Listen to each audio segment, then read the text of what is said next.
Begitu mau sholat, turunlah satu ayat di dalam surat At-Taubah. Bunyinya apa? Wala tusolli ala ahadim minhum mata abadan wala takum ala qabri. Dan janganlah sekali-kali kamu Muhammad mendoakan, mensolatkan orang yang mati salah satu di antara mereka, dan janganlah kamu berdiri di atas makamnya. Lah ternyata hari ini banyak orang yang gagal paham dengan ayat ini, justru dijadikan dalil untuk menolak tahlilan, dalil untuk menolak ziarah kubur. Ini yang sering saya katakan, jaka sembung, makan nasi pincuk, nggak nyambung cuk. Jadi ayat ini dijadikan legitimasi untuk menolak tahlilan, untuk menolak mendoakan orang mati, untuk menolak ziarah kubur. Saya ulangi ya, ayatnya 89 atau berapa, atau 90 lupa saya di At-Taubah. Wala tusolli ala ahadim minhum mata abadan wala takum ala qabri.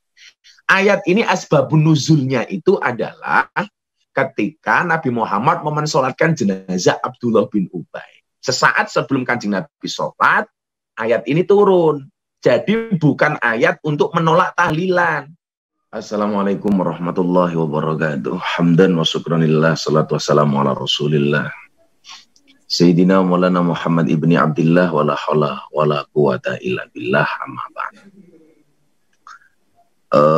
Para narasumber yang saya hormati, Gus Yakut dan Brigjen Pol Ahmad Nur Wahid. Saya kayaknya terakhir di kawal beliau ngaji itu di Tangerang kalau nggak salah. Waktu itu beliau masih kombes tahun yang lalu. Salam takdim Pak Nur Wahid.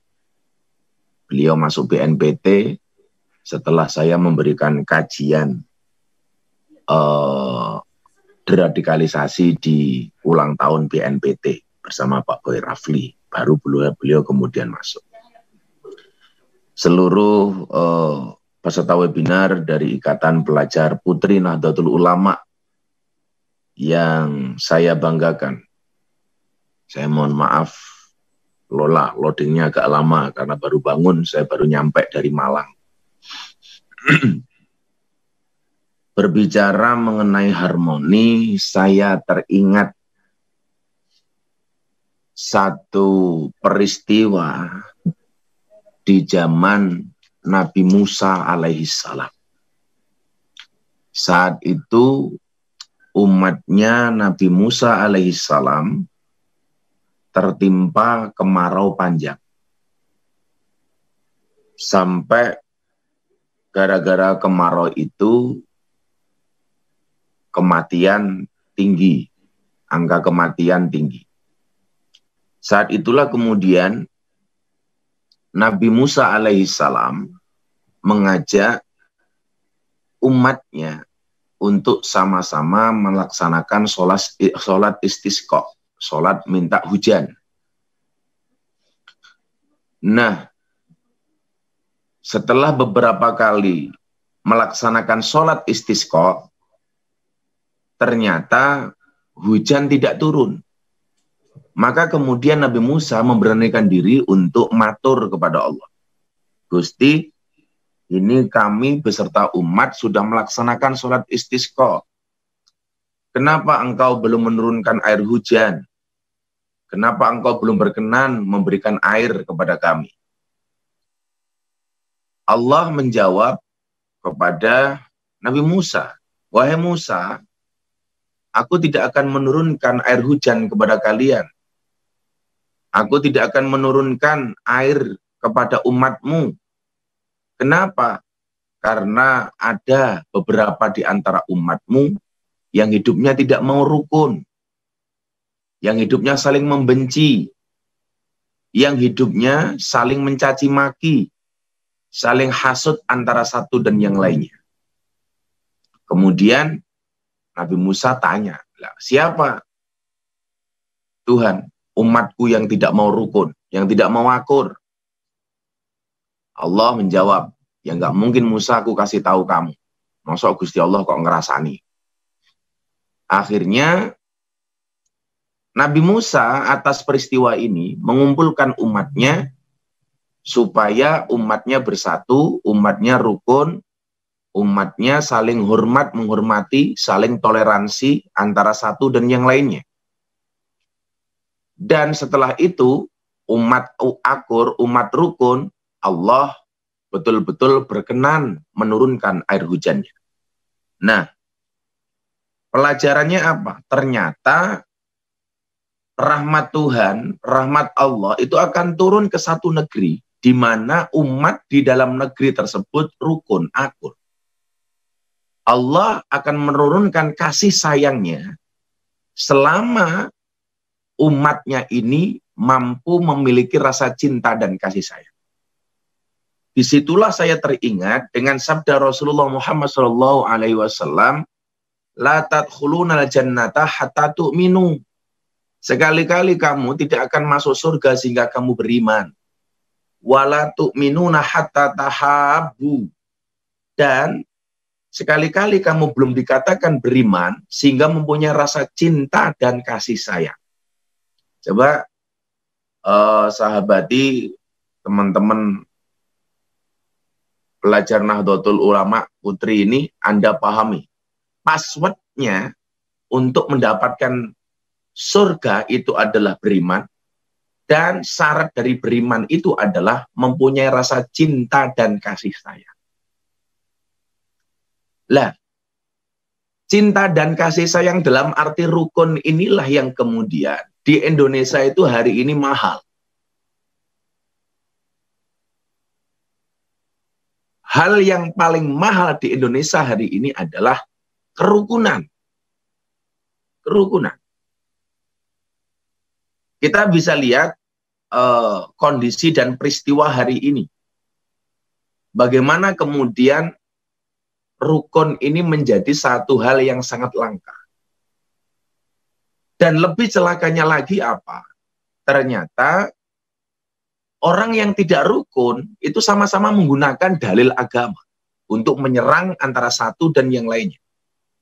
Maka saya teringat dengan tulisan Raden Ajeng Kartini yang dia kirim kepada sahabat-sahabatnya di Belanda.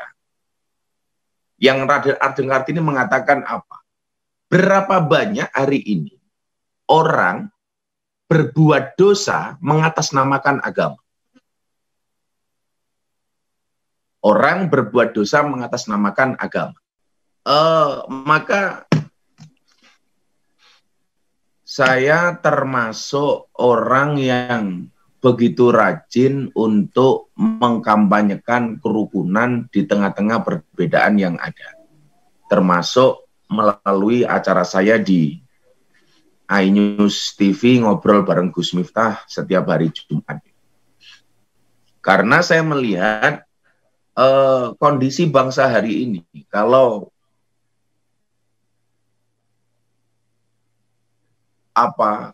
kita jauh dari kerukunan sebagaimana yang diajarkan oleh Rasulullah, maka bangsa ini akan semakin jauh dari rahmatnya Allah. Apalagi kemudian kita ini tidak bisa rukun itu dengan menggunakan dalil agama. Sebagaimana tadi yang saya sampaikan, bagaimana R.A. Kartini ketika berkirim surat kepada sahabatnya di Belanda. Dia mengatakan, seberapa banyak di antara kita yang melakukan perbuatan dosa justru dengan berkedok agama. Makanya coba sekarang dilihat.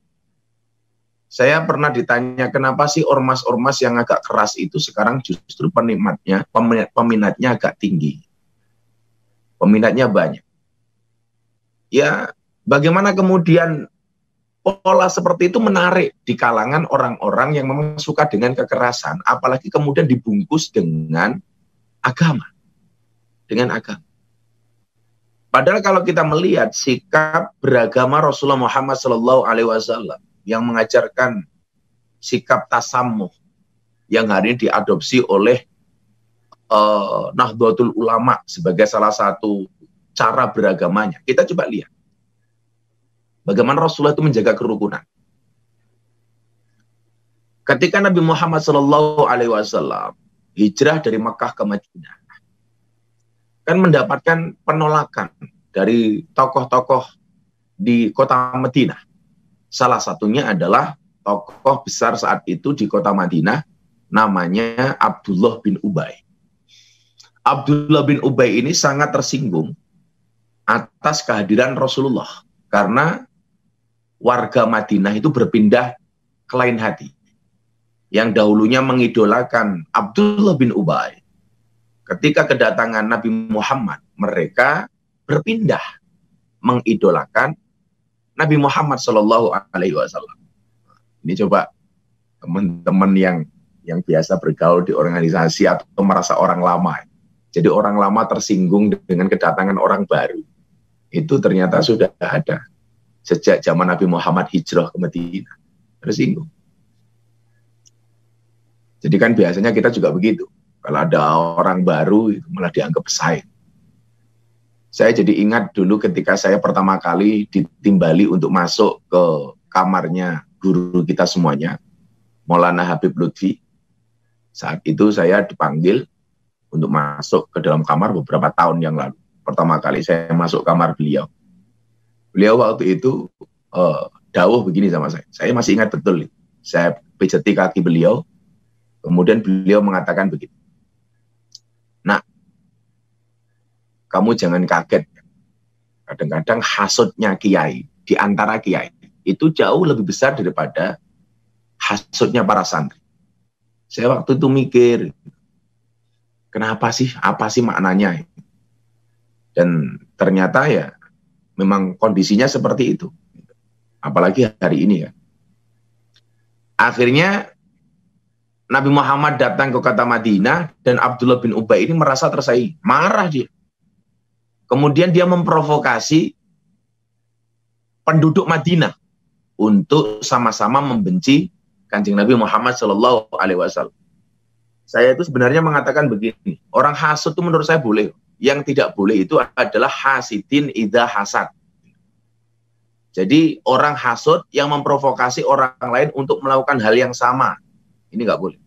Kalau sekedar nggak seneng itu, aku nggak seneng karo Gus Yakut, umpamanya. Selama dia sendiri yang mengatakan itu dan dia pendam, ya sifat lumrah menungso. Yang nggak boleh itu kan ketika memprovokasi orang lain untuk melakukan hal yang sama. Maka wa misyarri hasidin idza hasad. Jadi kalau sebenarnya aku nggak seneng karo kaya, sekedar itu boleh-boleh saja sebenarnya. Yang nggak boleh adalah mengajak orang lain untuk melakukan hal yang sama. Kayak yang terjadi baru-baru ini, bagaimana kemudian saya dibully habis-habisan kembali gara-gara saya merespon hinaan Mahir At-Twalibi kepada Habib Lutfi. Padahal saya merespon itu murni karena saya diperintah oleh para guru, para masyayikh, tolong Miftah kamu respon.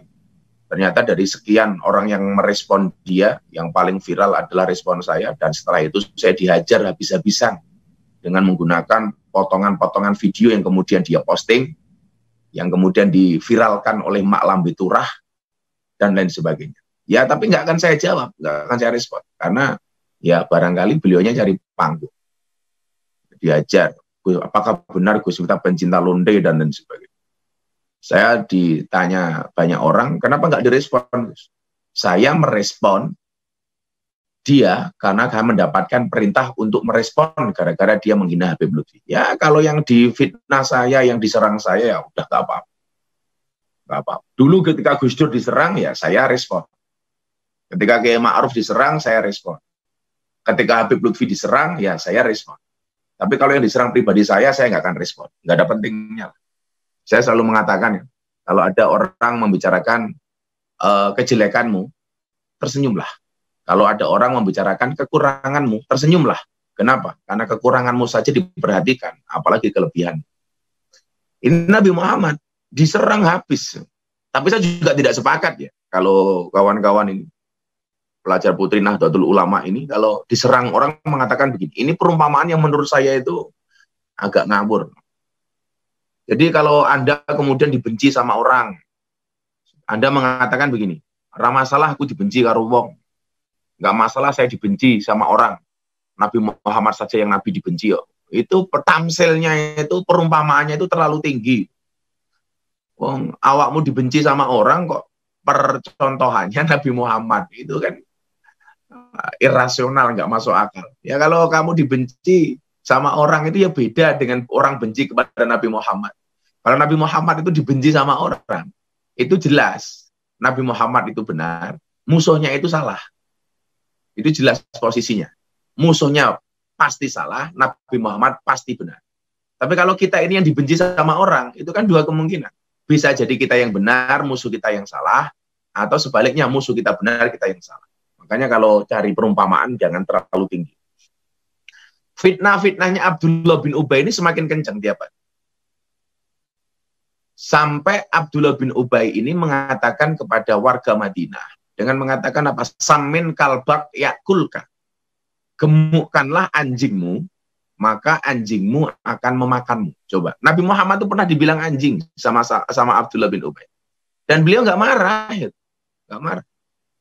Makanya dulu ketika saya dibilang sama Nur Sugiharja dasar Miftah Gus Telek, ya saya nggak respon berlebihan, ya tak guyoni saja. Yang dinyek sekelas Nabi Muhammad itu pernah dibilang anjing sama Abdullah bin Ubay. Apalagi cuma seorang Miftah. Dibilang telek, ya saya nggak marah. Saya cuma meyakini sesuatu yang keluar dari mulut seseorang itu yang menggambarkan isi otaknya. Gitu. Fitnah-fitnah ini tidak ditanggapi Rasulullah dengan berlebihan. Abdullah bin Ubay didoakan oleh Rasulullah, mudah-mudahan dia masuk Islam mendapatkan hidayah. Ternyata yang mendapatkan hidayah itu bukan Abdullah bin Ubay, anaknya Abdullah bin Ubay. Nah, yang pengen saya sampaikan kepada peserta webinar hari ini, begitu Abdullah bin Ubay ini mati, anaknya ini matur sama Kanjeng Nabi. Kanjeng Nabi, bapak saya mati, Abdullah bin Ubay. Ingat ya, namanya Abdullah bin Ubay tapi non-Islam. Makanya ketika Mas Dedi itu masuk Islam itu, dia bertanya sama saya, apakah harus ganti nama? Saya bilang tidak. Saya masih ingat Mas Dedi itu dikasih nama sama Kiai Ma'ruf, disuruh milih, Mas kalau mau nambah nama ini, Ahmad atau Muhammad. Kemudian Dedi Corbuzier tanya sama saya, bagusnya apa? Ya, apa-apa bagus. Ahmad bagus, Muhammad bagus. Kalau Ahmad gimana? Ya, kalau Ahmad nama kamu Ahmad Dedi. Jadi jawab, nggak mau kenapa? Kayak Ahmad Dhani ya. Jadi karena Abdullah bin Ubay itu aja memusuhi Kanjeng Nabi dan dia bukan orang Islam. Akhirnya Abdullah bin Ubay mati, anaknya minta Kanjeng Nabi ini untuk melayat dan Kanjeng Nabi datang. Nabi Muhammad takziah melayat kepada orang yang memusuhinya, bukan musuhnya Kanjeng Nabi ya. Bahasanya orang yang memusuhi Kanjeng Nabi. Akhirnya dia datang. Begitu datang, anaknya ini matur sama Kanjeng Nabi. Kanjeng Nabi, satu kan, Kanjeng Nabi sudah datang melayat ke orang yang memusuhinya. Ini udah keren. Keren pakai banget lah. Datang kepada orang yang memusuhinya, ini kan keren. Kemudian, setelah datang, anaknya ini matur. Kanjeng Nabi, mau nggak engkau memberikan pertolongan kepada bapak saya? Tolong syafati bapak saya. Diludahi ini, jenazahnya Abdullah bin Ubay. Tidak hanya di situ, anaknya Abdullah bin Ubay ini minta jubahnya Kanjeng Nabi. Kanjeng Nabi, boleh nggak saya minta jubahnya? Untuk apa? Akan saya jadikan kain kafan untuk bapak saya. Paling mikirnya anaknya Abdullah bin Ubay ini kalau bapaknya dikasih kain kafan, jubahnya Kanjeng Nabi kan, malaikat sungkan untuk bertanya, wow, jubahnya Kanjeng Nabi bro. Akhirnya dikasih sama Rasulullah. Sampai permintaan terakhir itu apa? Kanjeng Nabi, mau nggak engkau mensolatkan jenazah bapak saya? Ini kan gila nih permintaan. Kalau solatkan jenazah bapak saya. Waktu itu memang belum ada larangan untuk mensolatkan jenazah orang non-Islam. Sampai ketika Nabi Muhammad itu mau melaksanakan sholat itu, Umar itu marah. Matur sama Kanjeng Nabi. Kanjeng Nabi, ini gimana orang non-Islam kok mau didoakan, mau disolatkan? Kanjeng Nabi Muhammad jawab, wis meneng Umar, sing Nabi ka aku doa awak. Aku luwih ngerti tinimbang awak. Sing Nabi aku sing cerewet kowe mar. Begitu mau sholat, turunlah satu ayat di dalam surat At-Taubah. Bunyinya apa? Wala tusolli ala ahadim minhum mata abadan wala takum ala qabri. Dan janganlah sekali-kali kamu Muhammad mendoakan, mensolatkan orang yang mati salah satu di antara mereka. Dan janganlah kamu berdiri di atas makamnya. Lah ternyata hari ini banyak orang yang gagal paham dengan ayat ini, justru dijadikan dalil untuk menolak tahlilan. Dalil untuk menolak ziarah kubur. Ini yang sering saya katakan, jaka sembung, makan nasi pincuk, nggak nyambung cuk. Jadi ayat ini dijadikan legitimasi untuk menolak tahlilan, untuk mendoakan orang mati, untuk menolak ziarah kubur. Saya ulangi ya. Ayatnya 89 atau berapa atau 90 lupa saya di At-Taubah. Wala tusolli ala ahadin minhum mata abadan wala takum ala qabri. Ayat ini asbabun nuzulnya itu adalah ketika Nabi Muhammad memensolatkan jenazah Abdullah bin Ubay. Sesaat sebelum Kanjeng Nabi sholat, ayat ini turun. Jadi bukan ayat untuk menolak tahlilan, ayat untuk melarang tahlilan, bukan ayat untuk menolak ziarah kubur. Anda salah memahaminya. Coba dilihat yang dimaksud ala ahdim minhum, salah satu antara mereka itu siapa? Itu adalah dalam kitab Tafsir Al-Misbah disebutkan yang pertama adalah orang munafik, yang kedua adalah orang-orang kafir, orang-orang non-Islam. Makanya dulu Mbah Hasyim Muzadi ketika jadi ketua umum PBNU itu pernah punya usul, jenazah koruptor itu jangan disolati. Kenapa? Karena koruptor termasuk orang munafik. Karena termasuk idza haddasa kadzdzaba, kalau ngomong goroh, wa idza tumina khona, dipercaya dia khianat, wa idza wa'ada akhlafa, dia berjanji tidak menepati. Maka dulu Mbah Hasyim mengatakan, ini jangan kamu solati kalau koruptor. Lah, akhirnya Kanjeng Nabi batal mensolatkan jenazah ini. Batal. Kenapa? Karena ada larangan ini. Gara-gara kedatangan Nabi Muhammad kepada Abdullah bin Ubay ketika mati, Anda tahu apa impact terbesarnya? Gara-gara toleransi yang dibangun oleh Kanjeng Nabi sedemikian rupa, ribuan anggota keluarga Abdullah bin Ubay akhirnya menyatakan masuk Islam. Makanya saya 2 minggu yang lalu, kalau teman-teman pelajar putri ini melihat Instagram saya mengislamkan seorang ateis dari Islandia. Sebulan setelah saya mengislamkan DJ Katy Butterfly dari Thailand. Selebritis, seorang DJ.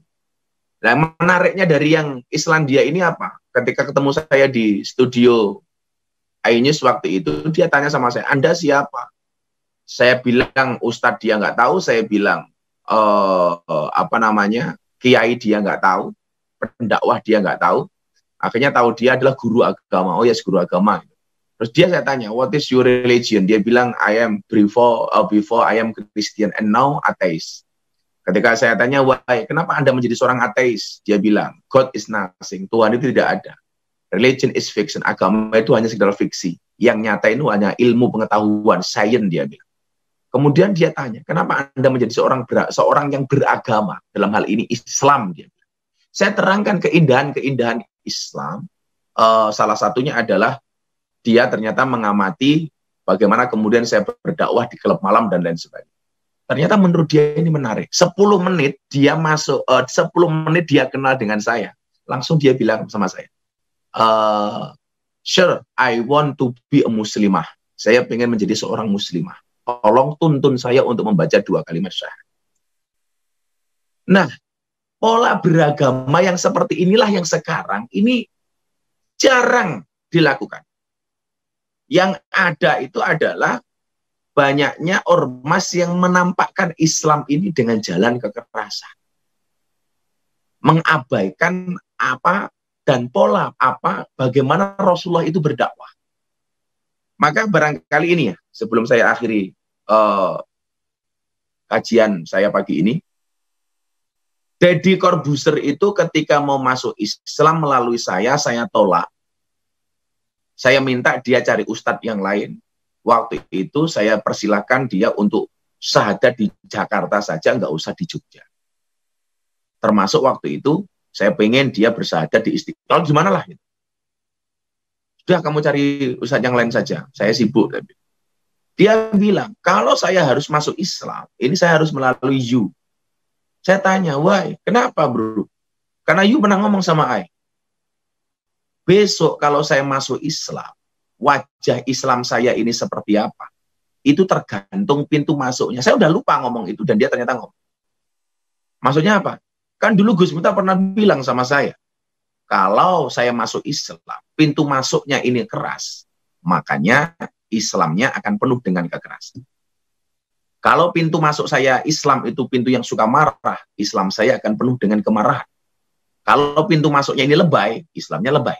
Tapi kalau pintu masuknya ini ramah, maka Islam saya akan menjadi Islam yang ramah dan menyenangkan. Dan waktu itu dia bilang, kalau saya harus masuk Islam melalui pintu yang ramah, this is you not others. Berarti harus melalui Anda, bukan yang lain. Lah, keramahan ini yang kemudian ternyata banyak orang yang tertarik untuk masuk Islam. Termasuk satu keluarga di Belanda yang undang saya ke Belanda untuk mereka bersyahadat. Termasuk kedatangan jamaah saya, tamu saya, seorang ateis dari Jerman. Dia datang ke Jogja untuk minta disyahadatkan. Termasuk kedatangan orang Australia yang terkini ya, DJ kita Better Free dari Thailand dan kemudian orang Islandia. Lah, ketika saya ditanya sama wartawan BBC London, kenapa ini Anda lakukan? Inilah akidah Ahlussunnah wal Jamaah yang mengajarkan tasamuh, yang mengajarkan kedamaian, yang mengajarkan Islam secara menyenangkan, dengan membawa mahabbah dan rasa cinta. Maka saya pikir dengan pola beragama seperti itu, maka Islam ini akan terlihat harmoninya. Barangkali itu yang saya sampaikan. Ya, saya selama ini menjalani semua ini dengan penuh rasa cinta. Dan barangkali teman-teman pelajar putri ingat, cinta yang berawal dari mata hanya akan berakhir dengan air mata. Tapi cinta yang berawal dari hati sampai akhir tidak akan pernah mati. Terima kasih. Assalamualaikum warahmatullahi wabarakatuh.